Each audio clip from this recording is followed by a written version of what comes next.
Hi there, and welcome to She Spice. So Katt Williams, the man with no channel and a skill for expressing his genuine thoughts, has certainly caused some disruption to the business. Currently, we're not pointing fingers, but rather, it seems like he may be on the radar of many people in the diversion business. Being feline doesn't avoid expressing his real thoughts, and he tossed some serious shade at his kindred industry. Buddies? Now, not every person answered Feline's remarks, but rather Marlon, the most youthful of the WAN siblings. Now the WAN group is normally show-free, yet Marlon is, by all accounts, thinking outside the box for the people who may be unaware of everything going on. Katt Williams didn't keep down in a meeting, and one of the things he doled out was about individuals of color wearing dresses. It was really ruthless, and he didn't avoid referencing eminent names, including Marlon Wayans himself and the notorious white chicks. Rumors from far and wide suggest that Marlon wasn't excessively satisfied with Feline's remarks and was chosen to join the positions of different humorists, getting down on Feline.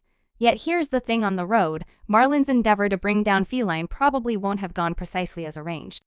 I mean, come on, after that interview, the web basically detonated, and it seemed like everybody and their grandmother were favoring felines, so on the off chance that you're considering testing Katt Williams, you're not simply going toward one man, you're taking on the whole web, my companion. Now the unavoidable issue, how did Marlon attempt to cut down the feline? Well, sit back since we're going to plunge into the quick and dirty, all things considered. So in that notorious meeting, Feline went on a getting down on binge, tossing shade at huge names like Steve Harvey and Kevin Hart. It didn't agree with Marlon, and Wayans quickly forward to Marlon spilling the tea on the enormous kid show. Marlon resembled her. All of us are about adoration in my family. There's no time for these feline games to stall. We've worked with everyone. Imprint Curry used to move with my sibling Damon, and they obliterated it on Med Street together. We're tight with everybody. Marlon's tied in with keeping it genuine and maintaining order. He let the cat out of the bag on his parody family, saying when I discussed my satire sibling Steve Harvey Imprint Curry, I realized they love them. I'm not going to go on air and begin the show. No, Steve Harvey took my mustache energy here. Marlon's tied in with spreading affection and parody, calling Imprint Curry a major brother. Harvey is an uncle, and DL is a sibling.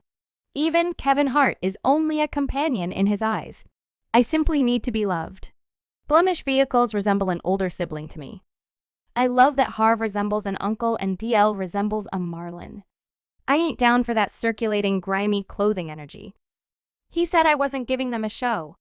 No firearms in parody, let your work justify itself, be your most prominent you, and I'll be my most noteworthy me.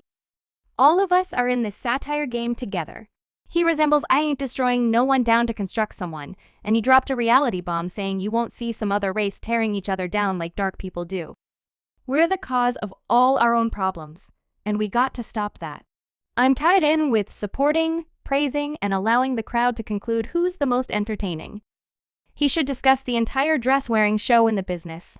He didn't keep down saying, I'm tired of this entire thought that wearing a dress in Hollywood means you've sold out.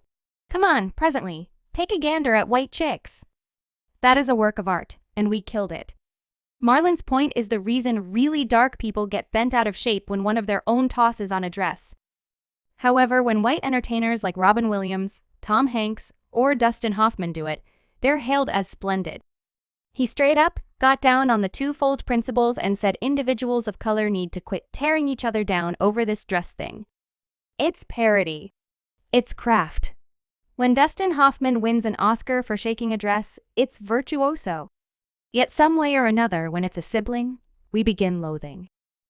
Marlon hasn't arrived for that harmful mentality he's tied in with, embracing each shade of dark humor and praising the variety inside the African-American population. Marlon's tossing conceals the possibility that wearing a dress in some way lessens a dark entertainer's ability. He has a point. Why destroy legends like Flip Wilson or Tyler Perry since they shook a dress for a job? Marlon's determined to break free from the harmfulness of encouraging minorities to join together and praise the extravagance of our humor. He's not tied in with hauling each other down. He's tied in with lifting each other up. So as would be natural for him, we should discard that poisonous energy and begin embracing the full range of dark satire. Marlon kept giving everything away about his own experience when Katt Williams tossed conceal at him for not being a full-time professional comic. Once upon a time, they were dealing with Behind the Grin, and Marlon wasn't raising a ruckus around town scene. Hard around then, feline resembled man, you ought to attempt it. Your entertaining contribution up his own material like he has long stretches of it in the vault. Marlon was having none of it. However, he was like, nah, in the event that I will do stand-up. I'm composing my own stuff, I value the deal.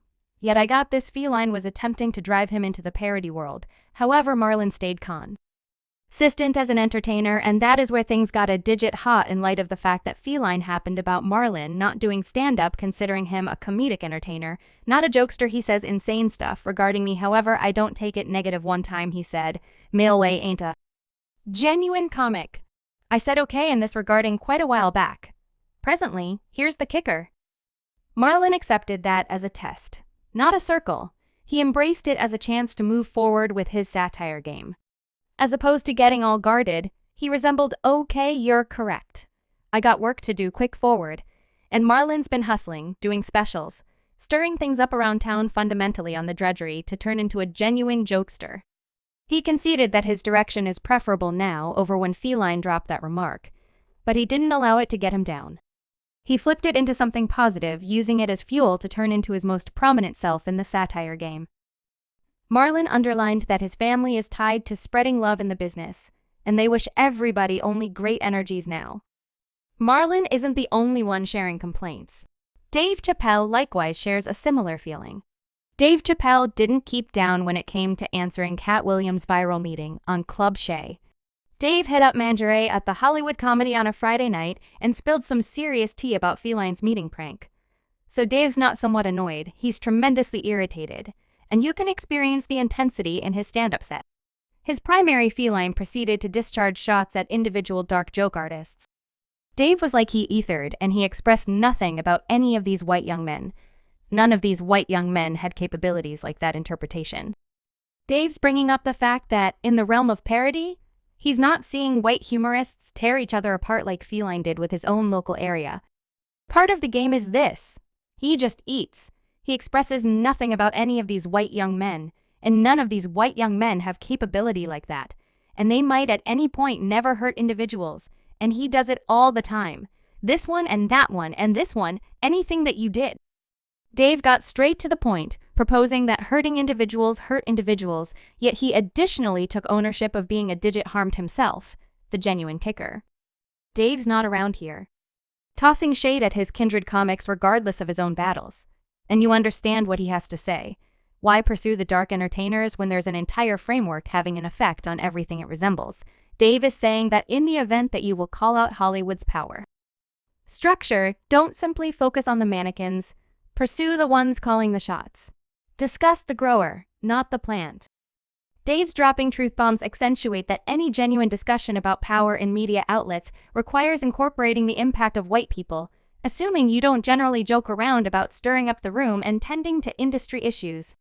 You start at the top of the big cheeses pursuing your companions, which could make you all the rage. However, to roll out genuine improvement, you must handle the base of the issue. Okay, for those who've been hiding away, we should plunge into what Katt Williams spilled about these comics and check whether he truly went excessively far. First up on the hit rundown is, in all honesty, Steve Harvey. We should rewind the clock to December 2008, when Steve Harvey and Katt Williams ended up in the titles. These two haven't precisely been dearest friends for north of 10 years, and there's a story behind it. So Katt Williams chose to get down on Steve Harvey just before a Christmas season show, and things got wild. Picture this: Jamie Foxx, who was a radio personality at the time, toes conceal in with a general mishmash by playing a clasp of Williams dissing Steve Harvey feline on the telephone, goes on a tirade, saying, "I need to apologize for what will happen," alluding to their impending joint satire gig. Yet here's the kicker: he drops the bomb, lets Steve know that once he raises a ruckus around town, it's down over for him as the ruler of parody, Steve Harvey. Then, at that point, brings in, confounded by the entire circumstance, he tells James and the group, "I've forever been cool with feline making." Sense of that back in law, he didn't actually have the foggiest idea who Katt Williams was. Envision that Steve Harvey asking whoever Katt Williams is, "Call me," so Katt Williams didn't keep down in the new meeting. Laying into Steve Harvey, Feline straight up got down on Steve for as far as anyone knows, being envious of Bernie Mac spilling the tea on their years-long as per Feline. Bernie felt Steve was attempting to screw with his film jobs in any event, endeavoring to grab a job in C's 11 making. Significant pressure, Feline proceeded to guarantee that Steve, in an appearance on Club Shy, attempted to act all casual about not having any desire to be a celebrity. Yet, as per Feline, Steve was covertly attempting